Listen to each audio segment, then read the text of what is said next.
dar uma iniciada oficial aqui no nosso programa aqui, na nossa primeira live que a gente está fazendo aqui na Unidade da Washington de Londrina.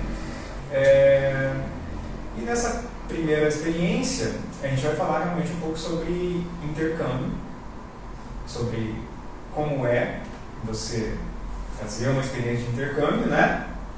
E também os requerimentos necessários para você fazer com que essa experiência aconteça. Então, aqui trabalhando como professor da Washington, eu pude conhecer várias pessoas que tinham essa vontade de fazer uma coisa como intercâmbio, né? Porque a gente tem muitos alunos jovens aqui, né? Essa faixa de 20 até 30 anos, né? Que às vezes pensam, pô, eu acho que profissionalmente seria uma coisa interessante eu fazer um intercâmbio, trabalhar no exterior, esse tipo de coisa, né? Então, frequentemente eu fico pensando, pô, seria legal se as pessoas tivessem um pouquinho de informação sobre isso, né? Porque tudo que eu posso oferecer para elas aqui é falar para elas como que as pessoas dos países anglo-saxões falam, né? E qual é que é o nível necessário para você se comunicar bem com essas pessoas, né? Mas eu não tenho, por exemplo, os detalhes de tipo, como é que eu faço? Qual é a empresa que eu vou? Será que eu, sendo um ser humano com 2 pernas, 2 braços, já é o suficiente para eu chegar lá? Quase isso, quase isso. É só eu fazer isso e tipo, já estou pronto para isso? Então, por isso que a gente convidou o pessoal da Global Exchange International, que eles focam no momento no programa de au pair, né? Para explicar um pouquinho para a gente sobre como é intercâmbio, as dúvidas mais frequentes em relação ao intercâmbio, falar um pouquinho da empresa deles também, e particularmente sobre o programa de au pair, né? Porque au pair é uma palavra que eu sempre ouvi já no passado, né? Mas particularmente eu não sei qual é que é a diferença do au pair em relação a um outro programa de intercâmbio, né? Sim. Então seria interessante a gente começar então falando um pouco sobre esse tipo de coisa. Se introduzam aí, né? Sim. Pra galera. E antes de qualquer coisa também, né? Eu que vos falo, sou o teacher Jair da Washington e as moças do Global Exchange. Boa noite, eu sou a Camila. Boa noite, meu nome é Luciana. Hoje a gente vai estar então falando um pouquinho sobre intercâmbio, né? O que é um intercâmbio, como funciona o programa au pair, o que a Global Exchange pode fazer para te ajudar nesse processo e tirando dúvidas também, né? Então, acho que a coisa mais básica é a definição de intercâmbio. Nada mais é do que uma troca cultural, né? Então, um intercambista ele vai sair do seu país, vai para outro país, vai levar um pouco da sua cultura, vai conhecer, vai experimentar a cultura do país de destino, às vezes até de países vizinhos, né? Especialmente um intercambista que vai para a Europa, vai para a Alemanha, por exemplo, vai conhecer a União Europeia onde ele quiser, né? Então as oportunidades são muitas e vai experimentar comidas diferentes, né? Cheiros diferentes, enfim, é uma proposta muito legal, né? No meu intercâmbio especificamente, eu conheci gente do mundo inteiro, né, que estudou na mesma escola que eu, e a gente saía para comer juntos, para ir nos museus, nas atrações da cidade. Para mim isso foi muito legal. E com a família que eu fiquei também, eu criei vínculos, eu pude ter essa troca de cultura, né, que eu tenho contato até hoje. Então foi muito positivo para mim. Eu também já fui intercambista, né? O meu intercâmbio foi um pouco diferente porque eu fui a trabalho. Então isso assim me deu muita independência, né? Me ensinou muitas coisas, aprendi outras culturas, porque trabalhei com gente do mundo inteiro. Então realmente o intercâmbio ele muda a nossa vida, né? Ele traz assim muitas oportunidades para a gente olhar o mundo com outra visão, né? Buscar entender um pouco onde a gente se coloca ali, como a gente pode se posicionar no mercado de trabalho, né? Sem contar as oportunidades que que esse intercâmbio me trouxe, né, e traz para todo mundo que busca aí, que nem você falou, né, que precisa dessa coragem, precisa desse primeiro passo para realizar um intercâmbio, né? Então, assim, você se desafia, isso é muito legal do intercâmbio, né? E o intercâmbio au pair, ele surgiu... Uma coisa que a gente não falou, mas que também é muito importante ressaltar, o crescimento pessoal que a pessoa tem no intercâmbio, de autonomia, de autoconfiança, né, é muito grande. A gente ouve muito as pessoas falando que o filho foi para o intercâmbio e voltou mudado, né? Isso é muito legal. O intercâmbio au pair, ele acho que é o programa mais antigo dos tipos de intercâmbio que tem, né? A gente volta na Idade Média e olha a história, né, das casas reais, da nobreza, e vê que os nobres mandavam os filhos para outros países para serem educados, para serem tutorados em outros países. Mas isso era para um círculo muito pequeno, né? Até que no século XIX, uma família da Inglaterra fez contato com uma família da França, mandou seus filhos para lá, e esses dois intercambistas, então, começaram a estudar o francês, tinham acomodação na casa daquela família, se tornaram membros da família, né, pelo período que eles estiveram lá, e em troca eles, claro, ajudavam a família com as crianças mais novas, né, e esse foi o primeiro au pair. Então, é um intercâmbio que é mais acessível, né, que conseguiu abrir caminhos, né, e hoje em dia é muito legal. Posso fazer uma pergunta? Claro. Posso fazer uma pergunta sobre o programa au pair? Sim, claro. Então tá, estou descobrindo um pouquinho sobre o au pair, né? Então, é uma situação em que você tem uma pessoa jovem, né? Uhum. Que aí depois você vai especificar pra gente qual é a idade exata, né? Mas, daí no caso, você descreveu na história que ela vai viver com um casal e ajuda na casa desse casal, né?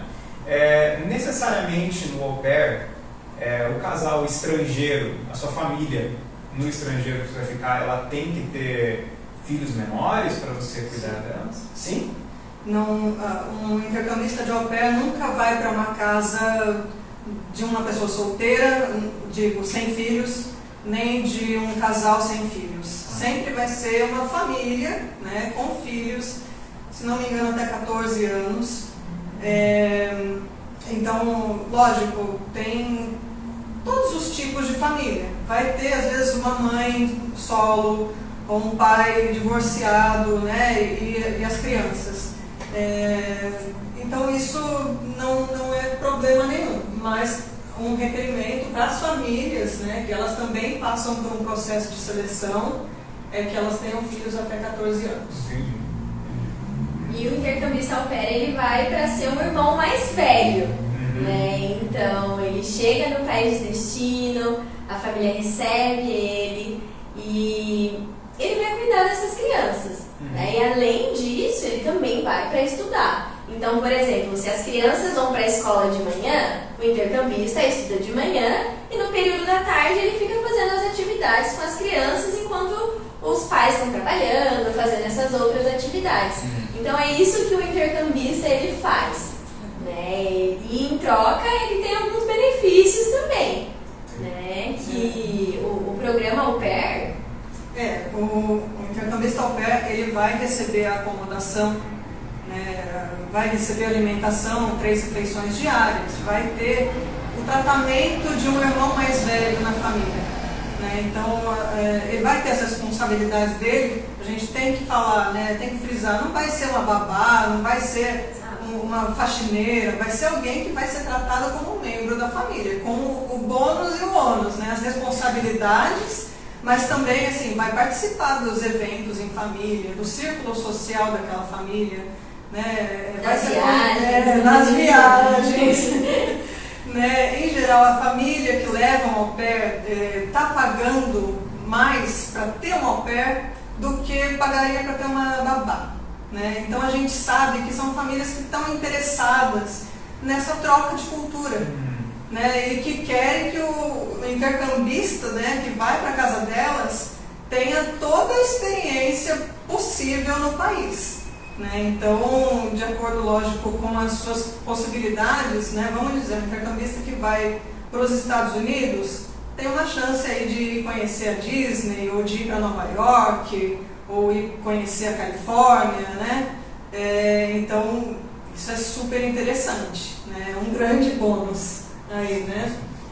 Fora isso, tem também uma remuneração, né? E outros benefícios de acordo com o destino escolhido. E na Global Exchange nós oferecemos 5 destinos: Estados Unidos, França, Alemanha, Suíça e China. Né?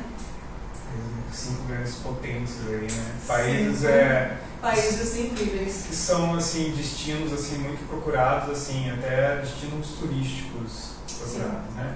Muito. E sobre como é que a gente fala em relação da duração? Os programas têm até 1 ano de duração, alguns deles dá para se renovar por mais 6 meses, mais 1 ano, né? Mas depende totalmente do intercambista. Em geral, a gente fala que até 1 ano é o tempo do programa. Sim, compreendo. A gente tem algumas perguntas. A gente tem uma pergunta aqui.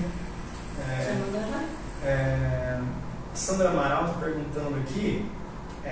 Acho que talvez a gente chegue nesse ponto um pouquinho depois, mas já vamos colocar a questão da Sandra aqui para a gente ter ela em mente quando a gente for falar sobre isso aqui. Ela está perguntando quais são os pré-requisitos para participar do intercâmbio, né? Então isso é uma coisa que a gente iria chegar lá de qualquer maneira. Então Sim. a gente vai... É legal que a gente ainda consegue já trazer como que a Global consegue auxiliar esses intercambistas. Uhum. Né? Nós auxiliamos então desde os primeiros passos. Né? O primeiro passo é uma entrevista, a gente realiza uma avaliação do perfil e auxiliamos então em toda a documentação que vai precisar para o visto, que vai precisar da documentação para o embarque e também damos todo um suporte no pós-embarque. Né? A gente não trabalha ali até a hora que o intercambista se inscreve, achou a família, acabou o suporte. Não, nós prestamos um suporte durante todo esse programa. Dentro da Global, nós temos um setor próprio de processos que vai auxiliar, né, durante aí o tempo que for necessário. E também todos os nossos programas, eles são supervisionados e regulamentados pelas embaixadas que nós temos nos países de destino. Né? Exatamente, não só pelas embaixadas, mas o programa Au Pair em específico, ele é regulamentado pelo Departamento de Estado americano para os Estados Unidos, pelo Ministério de Relações Exteriores em outros países. Então, é um programa que, além de ele ser um programa antigo, ele é muito bem supervisionado. Né?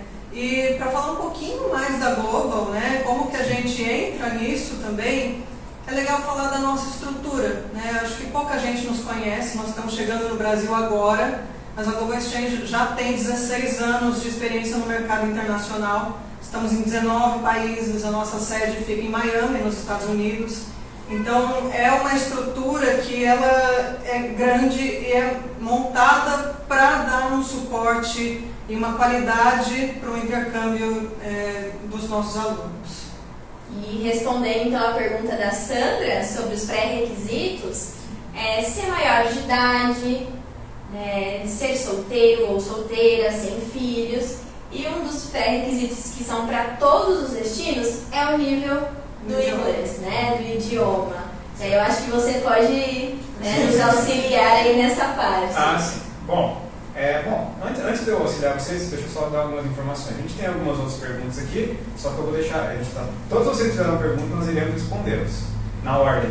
Mas só que a gente vai deixar para o final, a gente tem meio que uma ordemzinha aqui do que a gente vai falar, né? Então, primeiro eu vou falar um pouquinho sobre o idioma e tal, e daí a gente vai abordar cada um dos tópicos separadamente.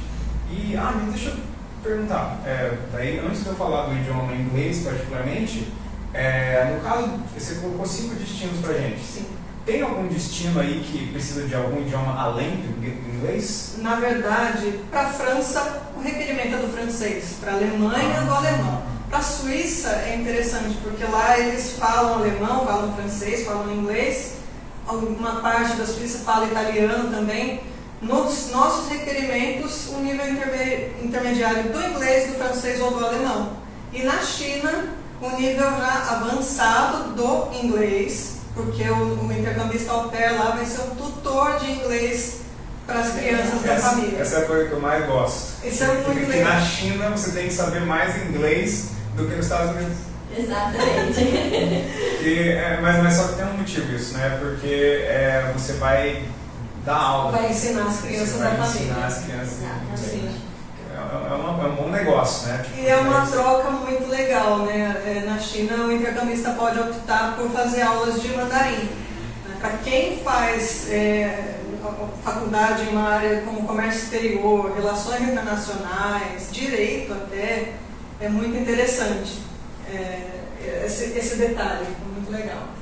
Aquele professor que passou aqui no outro dia, que ele tinha uma bagagem em mandarim, eu vou mencionar isso para ele, encontrar ele novamente e tal.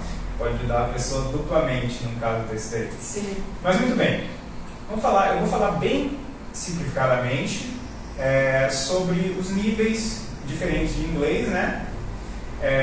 Que são reconhecidos assim, primeiramente na Europa, mas só que a gente usa como um quadro de referência mundial, né? Que é o quadro de referência europeu em relação aos níveis de inglês, certo? Eles são divididos em 3 níveis maiores e dentro desses 3 níveis tem 2 subseções. Então a ideia básica é que existam 6 níveis possíveis na linguagem que você quer. Essa é uma métrica que não se aplica somente ao inglês. Todas as outras linguagens europeias, eu imagino, elas caem dentro dessa categoria também, né? E daí a gente vai falar um pouco, eu quero falar um pouquinho só sobre elas, eu tenho algumas anotações aqui sobre essas coisas especificamente, para falar a respeito delas, e eu quero já conectar vocês que, de repente, ainda não tem um nível de inglês para fazer a experiência de intercâmbio, para vocês fiquem sabendo que aqui na Washington a gente pode ajudar vocês, né? Para todos os níveis, né? Para todos os níveis aqui, do primeiro até o nível mais fluente de todos. Então tá, primeira coisa, né? Normalmente quando a gente vai falar de notas, né? Principalmente o sistema de notas americano, né? Que é A mais B e tal, né? A gente tem a ideia de que o A é o mais superior de todos, né? Tipo, o A mais é o mais superior de todos, aí você vai descendo, você vai ficando cada vez pior. Isso é uma confusão que eu fazia também, porque em relação aos níveis de proficiência no inglês, o A é o menos avançado. É o iniciante. É o iniciante. O A é o iniciante, o B é o intermediário e o C é o avançado.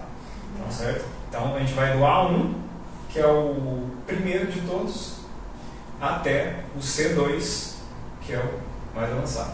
Então, olhando aqui para os nossos livros, no primeiro livro da Washington, nós já temos o escrito aqui A2. O que isso significa? Que a pessoa, ao ingressar na Washington e completar o primeiro dos nossos livros, Primer 1, ela já vai estar com esse nível iniciante completo, tanto o A1 quanto o A2. Isso é perfeitamente normal, porque quando você começa a estudar uma língua, a sua evolução é muito mais rápida. Tipo, a gente vai diminuindo o nosso ritmo de evolução na medida que a gente vai ficando melhor.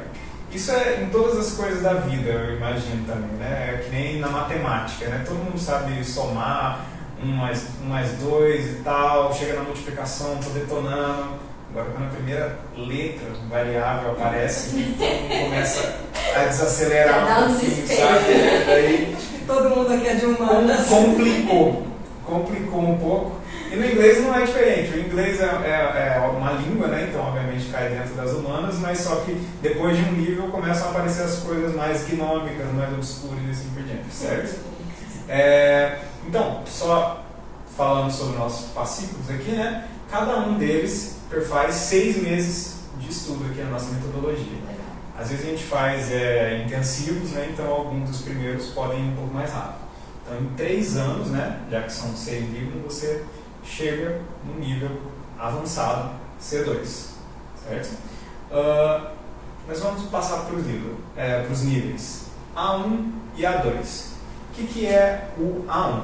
O A1, ele te dá a capacidade de se expressar de maneira simples e rápida, sabe? Não é um desconhecimento total da língua, né, que você tem antes de você fazer qualquer aprendizado, mas é uma coisa bem obtusa, assim, sabe? Aquela pessoa que sempre precisa de ajuda para se comunicar, né? Começa a falar alguma coisa, daí tipo, não tem o vocabulário, fala...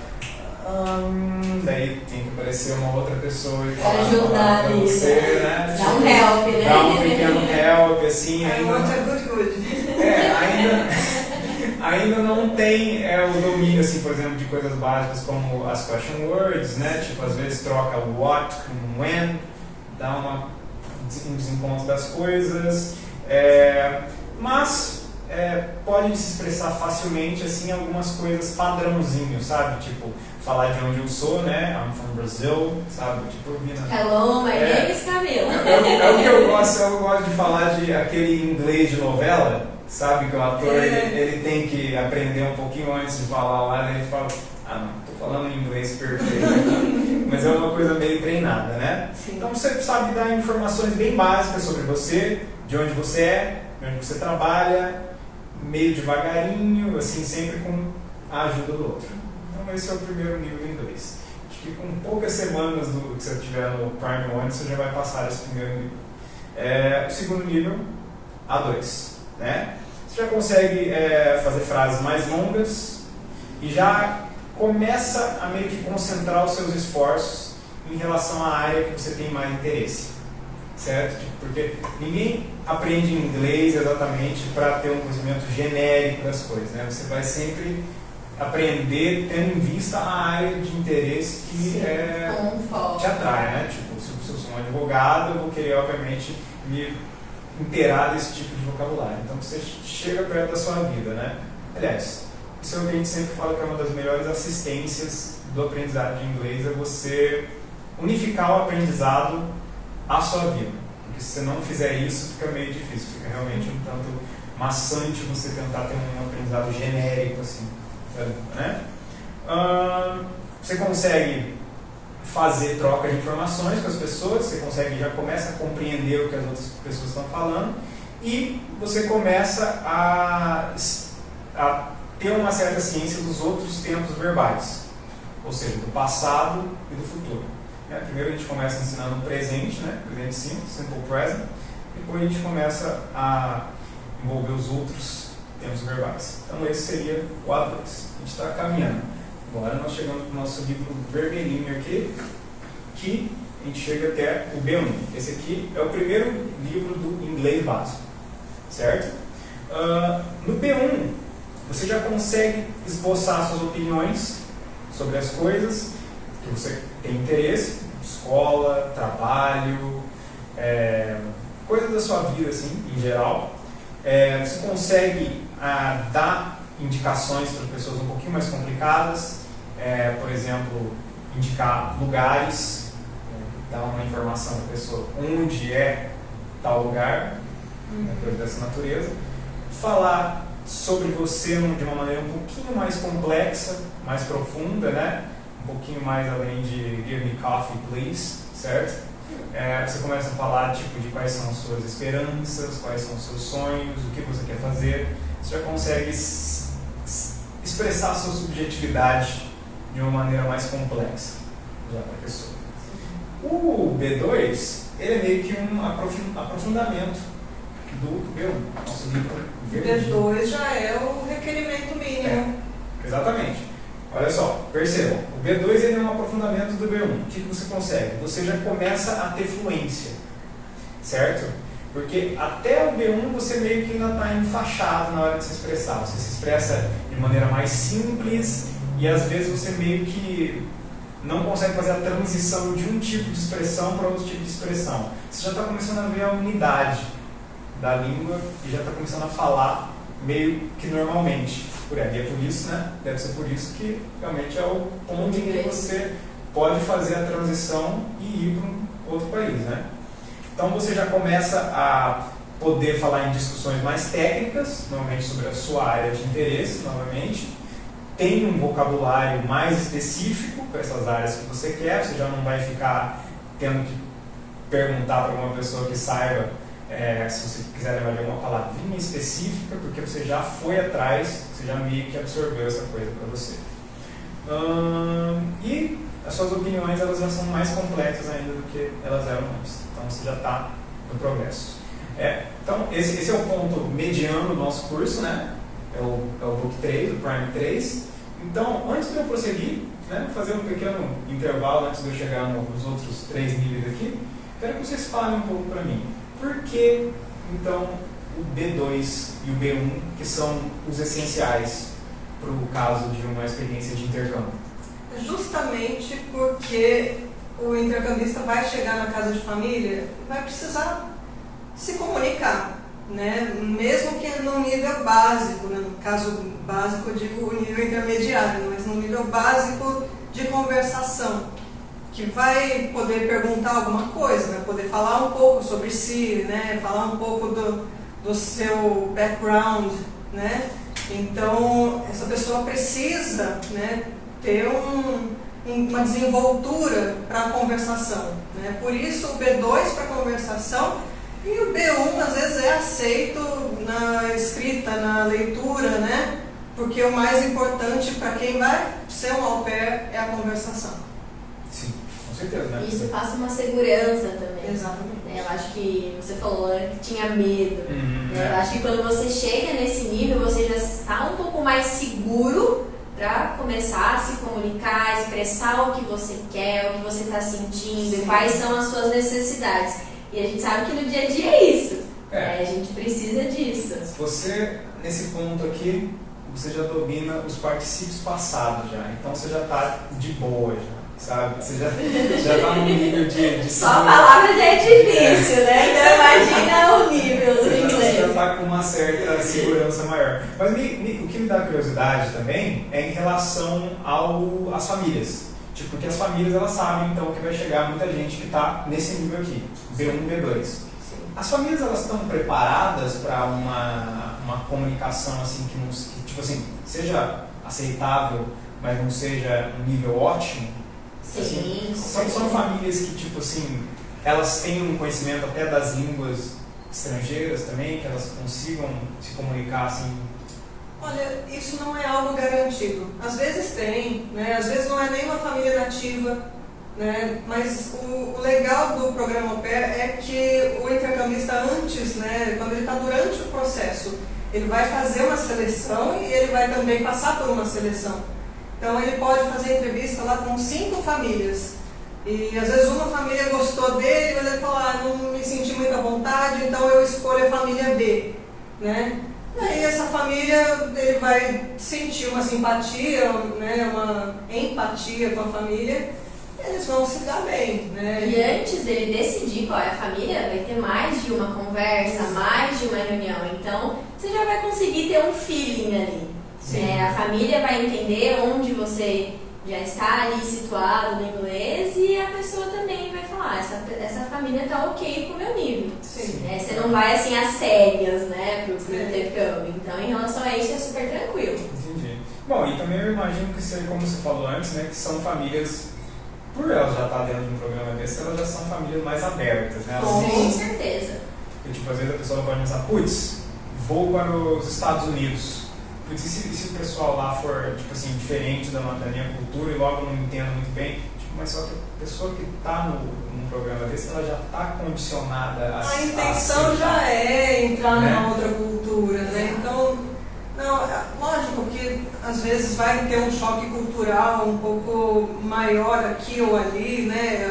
Eu imagino isso especialmente falando de China, porque a gente é bombardeado por cultura americana, né? Cinema, música e tal, mas a gente conhece pouco da China, né? E aí chega lá, são outros costumes e tal, mas as famílias também, elas sabem o que elas estão fazendo, né? Onde elas estão investindo, né? Elas sabem que vai um intercambista brasileiro e elas são receptivas para isso. Então, E também, assim, claro que eu não conheço a China, né? Mas é uma cultura assim, que só de pensar é uma coisa que realmente é grandiosa, né? Para quem for explorando, né? Porque, pô, é a cultura que deu pra gente os 4 grandes romances, né? Da literatura clássica chinesa, né? O Romance dos Três Reinos, os Fora da Lei do Lago, Outlaws of the Marsh, é assim que eles chamam em inglês, O Sonho da Câmera Vermelha e O Macaco, que a gente todo mundo conhece esse daí do Dragon Ball, né?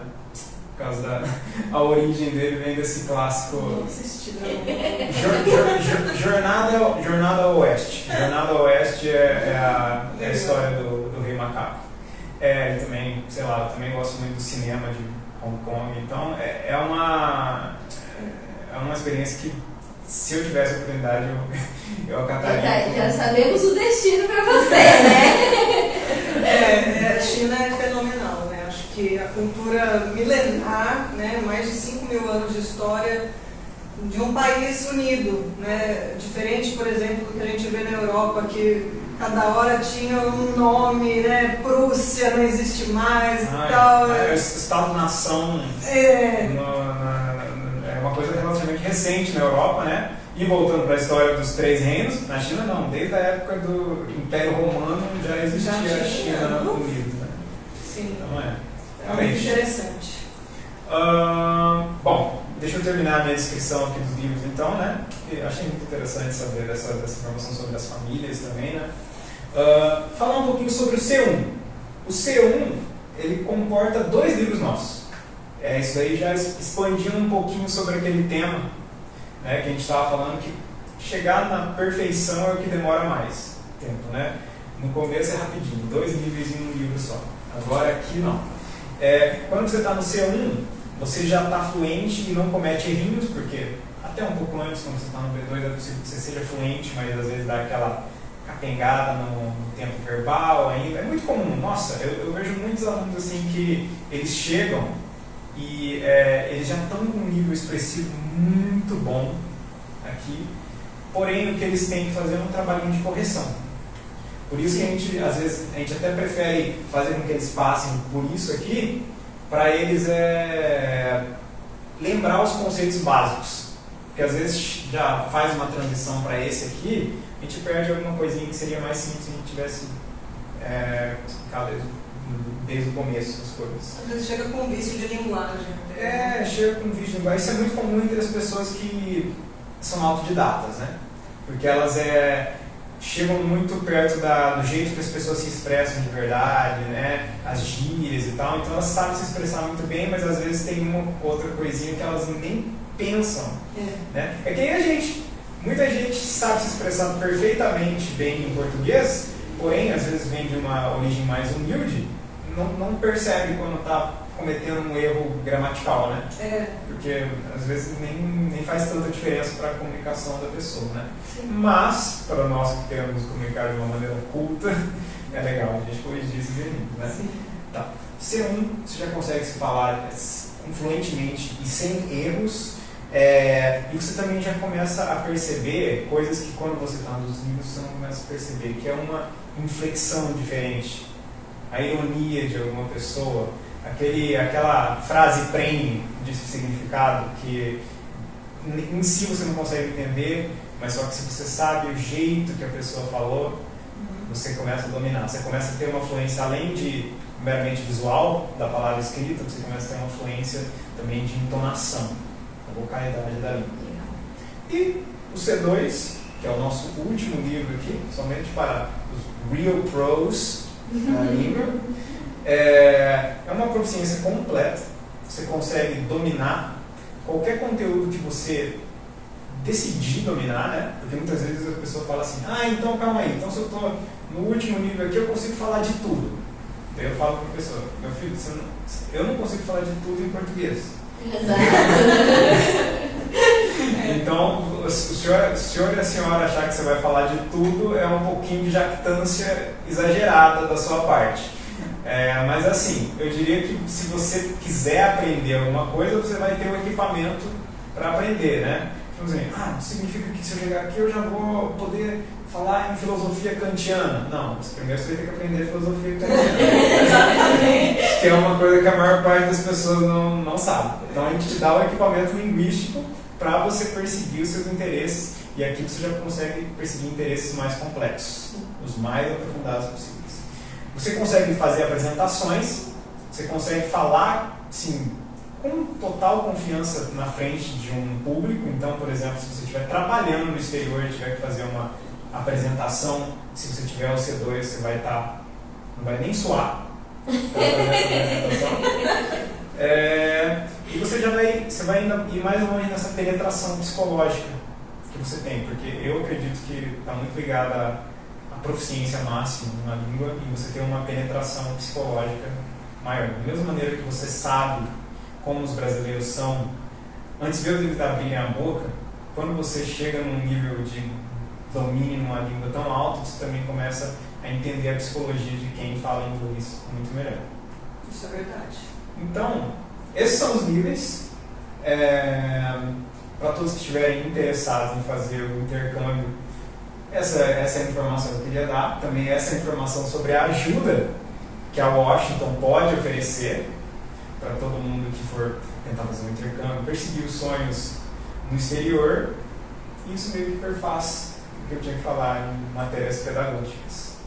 Alguma adição para a nossa performance? Não, acho que a gente cobriu, né, o básico aí, né, de como se preparar para um intercâmbio, o que é, como funciona, né? A gente vai responder algumas dúvidas agora e queria deixar o convite para vocês nos seguirem também, nos conhecerem, e com certeza nós temos algum programa para você. Maravilha.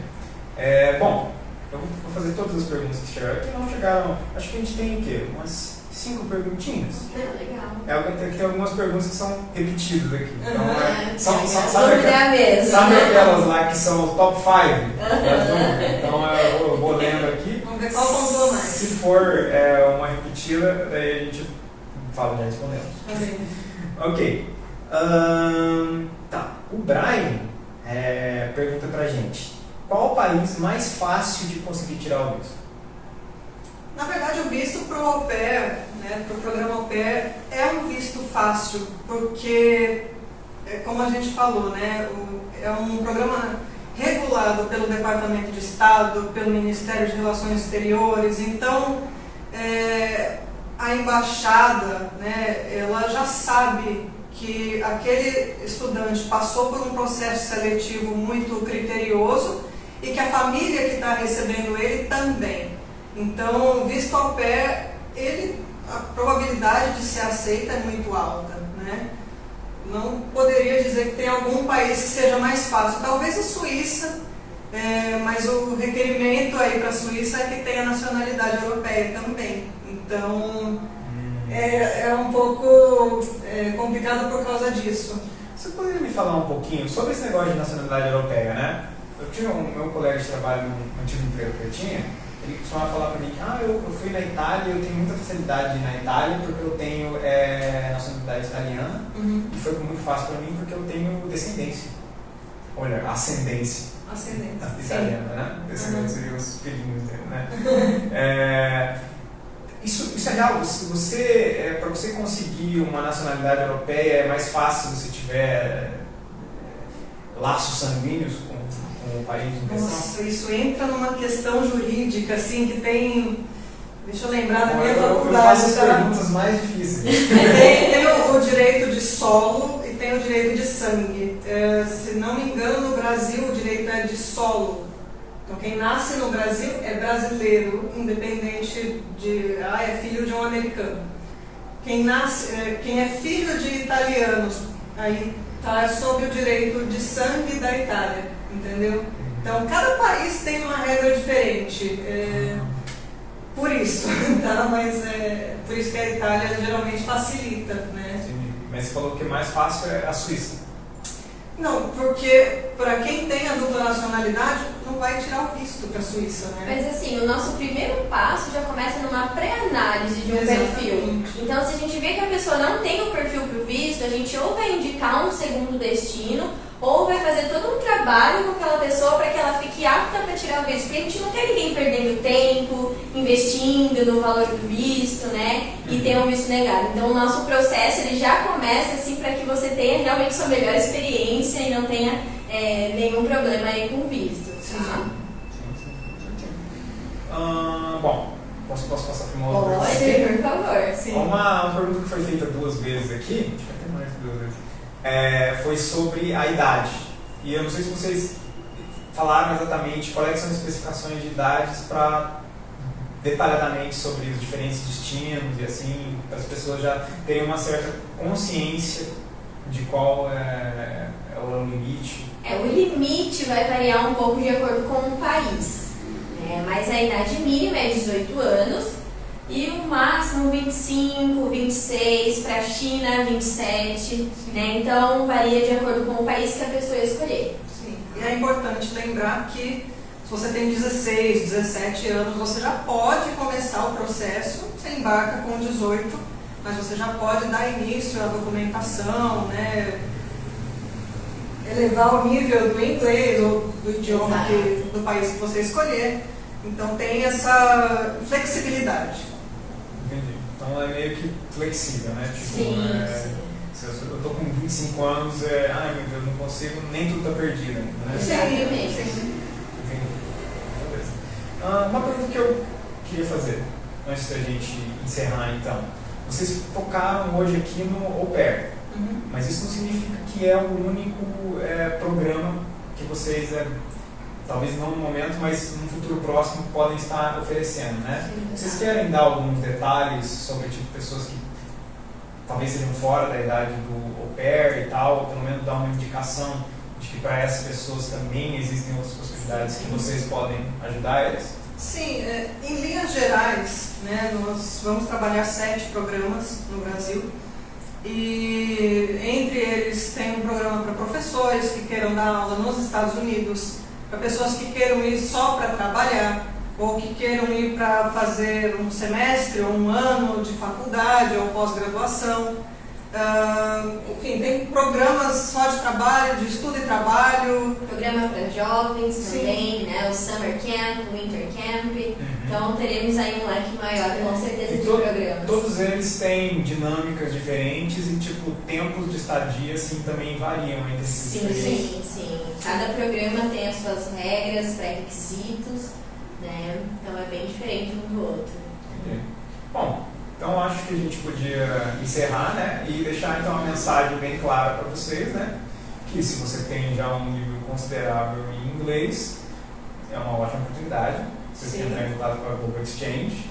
E se você ainda não tem esse nível, né? Você pode entrar na Washington com a gente vai sentir muito prazer em ajudar vocês. Não é verdade? Com certeza. Estamos aí para ajudar todo mundo a viver um sonho, né? Isso aí. Porque realmente é uma coisa que expande os horizontes das pessoas. Né? Muito mesmo. Mas, muito obrigado para vocês. Obrigada, gente. Até o final. Agradecemos. E até uma próxima oportunidade, Com porque certeza. eu espero fazer isso várias vezes com vocês. Foi muito bom, muito legal. Com certeza. Então, até mais, galera. Muito Obrigada, obrigada. gente.